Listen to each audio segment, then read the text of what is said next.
وفاة المخرج سامح عبد العزيز بشكل مفاجئ عن عمر ناهز 49 عام. رحل عن عالمنا الخميس 10 يوليو 2025 المخرج سامح عبد العزيز عن عمر 49 عام. أثر وعكة صحية مفاجئة نقل على أثرها للمستشفى. بعد أعلن الفنان إيهاب فهمي عبر حسابه الرسمي موقع التواصل الاجتماعي فيسبوك وفاة المخرج سامح عبد العزيز قائلا: المخرج سامح عبد العزيز في ذمة الله، إنا لله وإنا إليه راجعون. المخرج سامح عبد العزيز من مواليد 1976، تخرج من معهد العالي للسينما سنة 1996. بدأ حياته في إخراج البرامج ثم تحول للسينما. كان أول فيلم أخرجه هو درس خصوصي، ثم حملة فريزر، أسد وأربع قطط. في الدراما قدم سامح عبد العزيز رمضان كريم وحرب أهلية وخيانة عهد. كون ثنائي مميز مع محمد هنيدي بالسينما والدراما. اعتبر مسلسل شهادة ميلاد شهادة معاملة أطفال اللي عرض في رمضان 2025 آخر عمل قدمه المخرج سامح عبد العزيز. ويعد المخرج سامح عبد العزيز من أبرز المخرجين في السينما والدراما المصرية خلال العقدين الأخيرين. قدم أعمال جمعت بين النجاح الجماهيري والنقد بأسلوب يجمع بين الكوميديا والواقعية. أبرز أعماله فيلم الدشاش لمحمد سعد والفرح وكباري والليلة الكبيرة وحلاوة روح. وعن قصة حب وجوازه من الفنانة روبي. قصة الحب اللي وصفتها الفنانة روبي بحب أطفال ومراهق جدا. جوز المخرج الراحل سامح عبد العزيز من الفنانة روبي. دخلت زيجتهم الوسط الفني لا سيما أنهما أعلنا زواجهم بشكل مفاجئ. كانت البداية في أغسطس 2014 تحديدا في حفل زفاف كوكي شقيقة الفنانة روبي، حيث ظهر سامح في الحفلة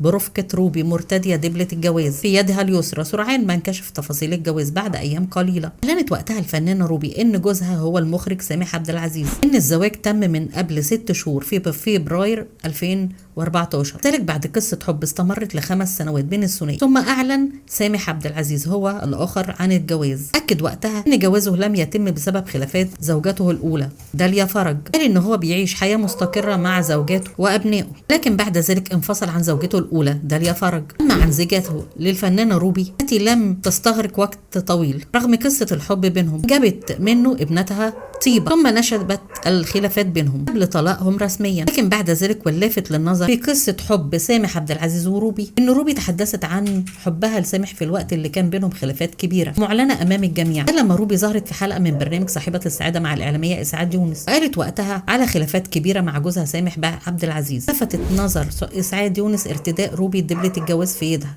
برغم كل الخلافات. ترد روبي قائلا: احنا عاملين زي العيال مع بعض، حبنا مراهق جدا وبيننا محبة كبيرة، ولو هناك خلافات بيننا فهي نابعة من محبة. أضافت الفنانة روبي خلال الحلقة: احنا حلوين الله أكبر ما شاء الله، أنا بحبه قوي، في محبة بيننا حتى لو في مشاكل، المصارين في البطن بتتعارك، احنا حبنا فعلا حب أطفال شوية من قوته وطموحه. انت عارفة لما العيال بيسيبوا بعض ويرجعوا لبعض كل شوية. والنهاردة الخميس شفنا الفنانة روبي واقفة في مسجد الشرطة تودع أبو بنتها المخرج سامح عبد العزيز. هي في شدة الحزن والانهيار لفراقه، ربنا يرحمه، يصبر قلب محبيه وزوجاته وأولاده.